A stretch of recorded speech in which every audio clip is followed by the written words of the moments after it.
Videos देखने के लिए सब्सक्राइब करें जनसत्ता.com, बेल आइकन दबाकर पाएं लेटेस्ट नोटिफिकेशंस।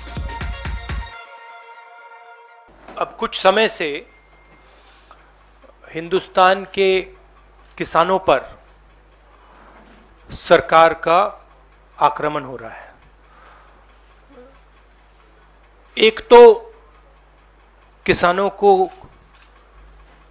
जीप के नीचे कुचला जा रहा है, उनका मर्डर किया जा रहा है। बीजेपी के होम मिनिस्टर की बात हो रही है, उनके पुत्र की बात हो रही है, उन पे कोई एक्शन नहीं लिया जा रहा है। दूसरी तरफ पूरे देश के किसानों पर सिस्टमैटिकली एक के बाद एक आक्रमण हो रहा है। पहला आक्रमण लैंड एक्विजिशन बिल को रिवर्स करने का, दूसरा ये जो 3 नए कानून लाए हैं, और आज सिस्टमैटिकली जो किसानों का है उनसे छीना जा रहा है। और ये चोरी सबके सामने हो रही है। इसलिए देश के किसान दिल्ली के बाहर बैठे हैं। कल प्रधानमंत्री जी लखनऊ में थे, मगर प्रधानमंत्री जी लखीमपुर खीरी नहीं जा पाए।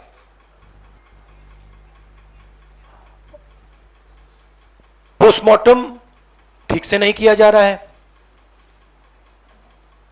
और सिस्टमैटिकली जो भी कुछ कहे उसको बंद किया जा रहा है। आज 2 चीफ मिनिस्टर्स के साथ हम लखनऊ जाने की कोशिश करेंगे, लखीमपुर खीरी जाने की कोशिश करेंगे, उन परिवारों से मिलने की कोशिश करेंगे। हम 3 लोग जा रहे हैं। सेक्शन 144 5 लोगों को रोकता है, 3 लोग सेक्शन 144 में जा सकते हैं, तो हमने उनको चिट्ठी लिख दी है। ये जो यूपी में हो रहा है, किसानों को मारा जा रहा है, मगर इससे पहले हाथरस में भी हुआ था और उनके एक एमएलए ने भी रेप किया था। तो ये सिस्टमैटिकली ये एक नई तरीके की राजनीति हो रही है उत्तर प्रदेश में। क्रिमिनल्स जो भी करना चाहते हैं कर सकते हैं, चाहे वो बलात्कार हो, किसानों का खून हो, और जो मारते हैं, जो रेप करते हैं वो जेल के बाहर होते हैं, और जो मरते हैं वो जेल के अंदर जाते हैं। Thank you sir. Ashish from ABP.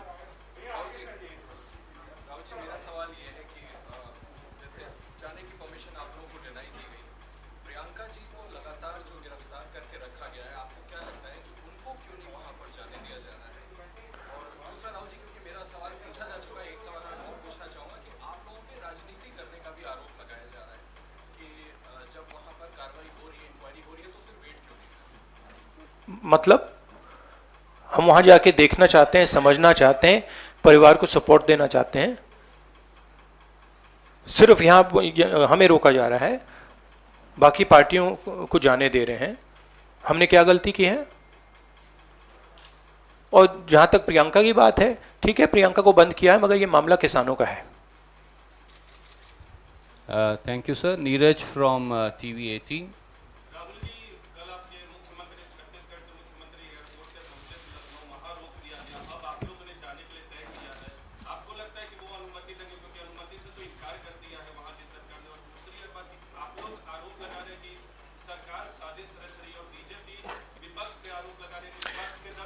देखिए, ये मैं आपको थोड़ा समझा देता हूं। जैसे अभी आपने बोला ये राजनीति हो रही है। देखिए, हमारा काम, ऑपोजिशन का काम प्रेशर बनाने का होता है। जब हम प्रेशर बनाते हैं तब वहां पे कार्रवाई होती है। हाथरस में हमने प्रेशर बनाया, तब जाके कार्रवाई हुई। सरकार चाहती है कि हम इस मुद्दे को उठाएं ना, प्रेशर ना बनाएं, कि जिन्होंने मर्डर किया वो भाग के निकल जाएं। अगर हाथरस में हम गए नहीं होते, वहां पे जिन्होंने बलात्कार किया था वो सब स्कॉट फ्री निकल जाते। अगर हमने उससे पहले उनके एमएलए के बारे में नहीं बोला होता, वो भाग से निकल जाते। तो इसलिए हम दबाव डाल रहे हैं। हम दबाव क्यों डाल रहे हैं? क्योंकि एक किसानों के साथ गलत काम किया गया है, उनको मारा गया है। और सचमुच बताऊं तो ये आपका काम है, आप लोग तो करते नहीं हो। जो आपकी जिम्मेदारी है उसको तो आप निभाते नहीं हो।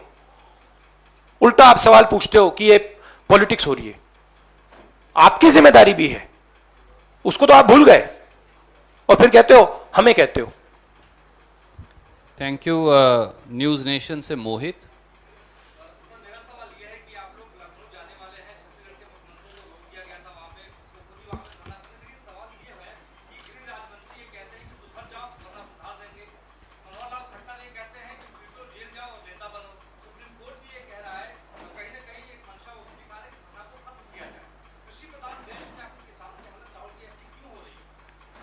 क्योंकि देश का जो ढांचा है, इंस्टीट्यूशनल जो स्ट्रक्चर है, उसको बीजेपी आरएसएस ने काबू कर लिया है। और ये सिर्फ मीडिया की बात नहीं है। आप जानते हो मीडिया को किस प्रकार से कंट्रोल किया जाता है। इसी प्रकार से हिंदुस्तान के सब इंस्टीट्यूशंस को कंट्रोल किया गया है। सिंपल सा आंसर है। Thank you sir. NDTV. Dictatorship देखिए, यहां पे जो डेमोक्रेसी हुआ करती थी, आज हिंदुस्तान में डिक्टेटरशिप है। सीधी सी बात है। राजनेता उत्तर प्रदेश में नहीं जा सकते। कल से हमें कहा जा रहा है कि भैया आप उत्तर प्रदेश नहीं जा सकते। छत्तीसगढ़ के चीफ मिनिस्टर जाते हैं, किसानों से मिलने जाते हैं, उनको कहा जाता है सेक्शन 144। ये कहते हैं मैं तो अकेला हूं, 144 कैसे लागू होगा? कोई जवाब नहीं। अब डिक्टेटरशिप किस बात की है? क्यों डिक्टेटरशिप? क्योंकि भयंकर चोरी हो रही है। जो स्मॉल मीडियम बिजनेसेस हैं, छोटे व्यापारी हैं, उनसे चोरी हो रही है। किसान हैं, उनसे चोरी हो रही है। और जो आम जनता है, उनके जेब में से चोरी हो रही है।